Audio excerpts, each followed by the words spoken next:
Alrighty, ladies and gentlemen, welcome back to video number 2 on graphing linear equations in standard form. And we're going to practice here with some real life application, hopefully gaining more understanding of what this means to us in real life. And it's not just some arbitrary random letters and numbers that we're throwing on and saying graph with no meaning at all.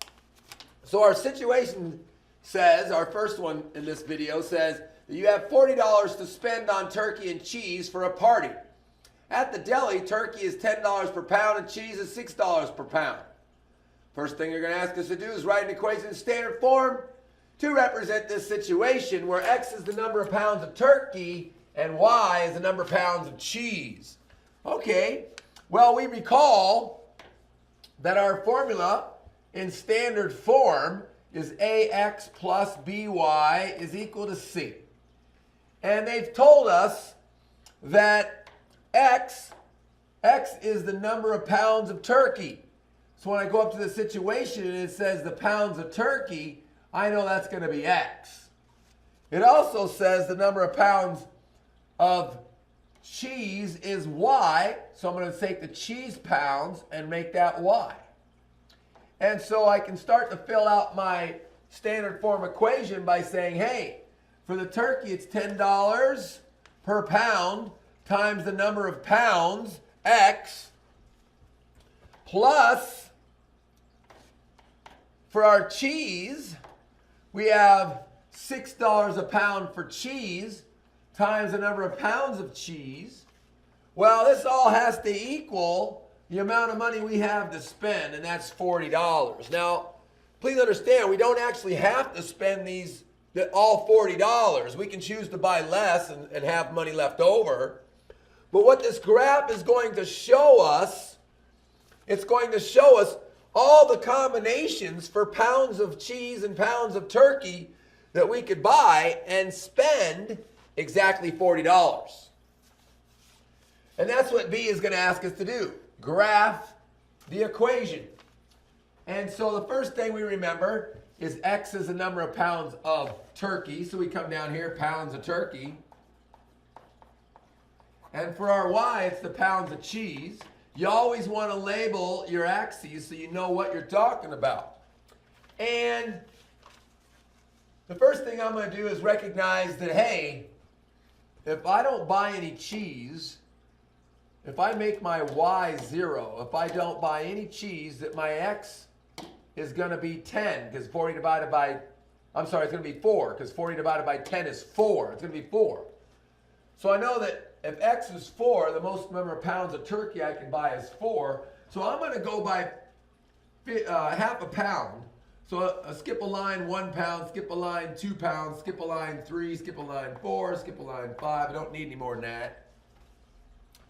And I'm going to also recognize that if I don't buy any turkey at all, if I only buy cheese and I find my Y intercept, if I find how much cheese can I buy with $40, well, I would divide 40 by 6, and that would be not quite 7, but certainly more than 6. So I'm going to do the same thing on the Y-axis. I'm going to skip and go 1, skip 2, skip 3, skip 4, skip 5, skip 6, skip 7. And I know that's enough because it's more than 6 but less than 7. And then I've got to graph this. And the easiest way to graph it is to actually do those intercepts. So again, my x-intercept, A, or we can call it X, our x-intercept, by making Y 0, is going to be 4 because 40 divided by 10 is 4. So I can come over to my graph and I can put that I can buy 4 pounds of turkey with no cheese. And then I can make my turkey 0. And if I only buy cheese, I divide 40 by 6. So that would be my B, or in other words, my Y. And B would equal 6 2/3. So I go to my Y-axis, I go 6, 6 1/2, 6 2/3, somewhere up in there. We're estimating now. And then I draw my line. I'm going to draw it the best I can. You're going to have a real accurate one. you're going to have a real accurate one, I hope. And because you're going to use, well, I know you will. You're going to use precision, use a straight edge. And so we recognize that anywhere on this line, potentially, because this is continuous data, we could technically buy any amount of pounds of either one. And so our data is continuous. And then any point on that line is the number of pounds of turkey going up, hitting the line and going over and saying that's the pounds of cheese I can buy. So if I buy 1.5 pounds of turkey, based on my line, roughly 3.75 pounds of cheese, and I'm only estimating. Let's go on to part C where it says interpret the intercepts. So we've kind of said it more than once. Our x-intercept is 4, and that means we can buy 4 pounds of turkey and no cheese.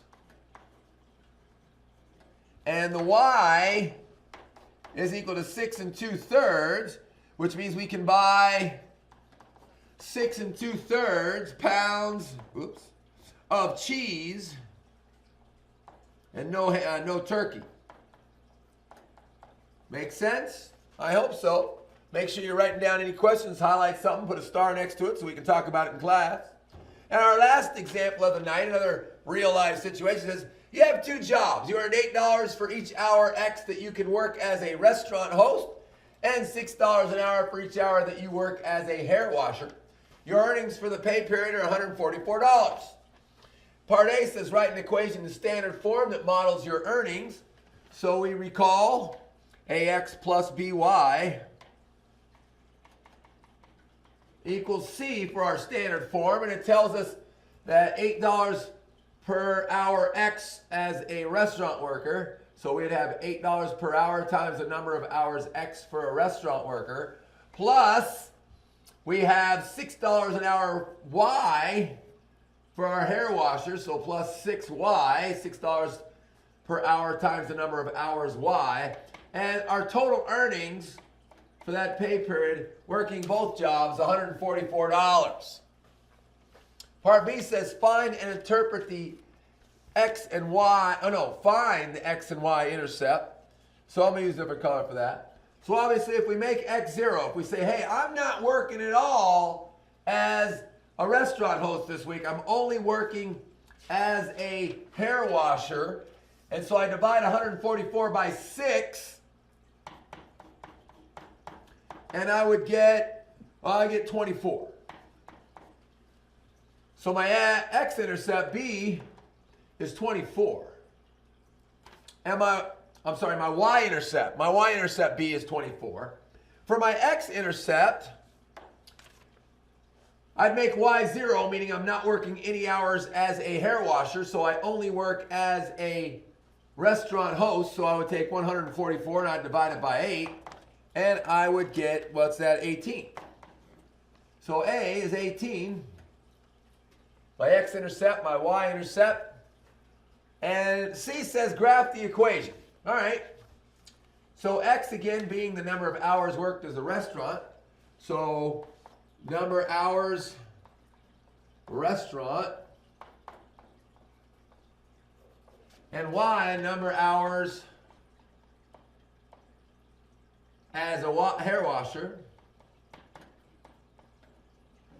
And of course, we're going to take a look at that. We know we need 18 and 24 on our intercepts, so I'm going to go by 2s. 2, 4, 6, 8, 12, 14, 16, 18, 22, 24, 26. That's enough. And down here, 2, 4, 6, 8, 10, 12, 14, 16, 18, 20, 22. That's enough. And for our x-intercept is 18 hours as a restaurant host. Put a dot there. And for our hair washer, 24 hours is the most we can work there. So I put a dot at 24 on the y-axis. And then, of course, drawing that straight line. Hey, that's not so bad. Yours is perfect because you're using a line of precision. And part D says, hey, you work 10 hours as a hair washer. How many hours did you work as a host? Okay. Well, hair washers right here, it says working 10 hours as a hair washer. If I start at 10 on the hair washer and I go over, technically I should hit that line, that graph that we drew, and I could go straight down from there, and it would be what? Roughly 10 and a half, maybe, not quite 11, because my line's a little bit over, so maybe 10 and a half. That's what it looks to me, so I'm going to say 10 and a half. We can certainly prove it by plugging those numbers in and seeing if they work. But the goal is to be able to draw a graph and use the graph. Of course, interpreting our intercepts, our X intercept would say I can work 18 hours as a restaurant host and make $144 working 0 hours as a hair washer. Or I could work 24 hours as a hair washer and make $144 working 0 hours as a restaurant host that week. So, ladies and gentlemen, just some stuff to think about and mull over. We got lots of time to answer questions in class tomorrow. So let's get to your quick write. And it's that you might want to pause it so you can do all this stuff. I don't need to read it all to you. I'm going to let you read it to yourself so I can get this video over with. You need to answer these 3 questions based on this real-life application situation. I'm moving on to another slide, so you'll have to go back. Writing down the questions that you have regarding any graphing of linear equations in standard form. Ladies and gentlemen, check. Are your notes complete? Did you do them with quality? Do you need to watch any videos again to check for understanding? Ladies and gentlemen, attitude and effort are everything. It's always a pleasure to be with you. Remember, be a person of character and a person of intelligence, and you will be successful. Thank you so much. I'll see you tomorrow.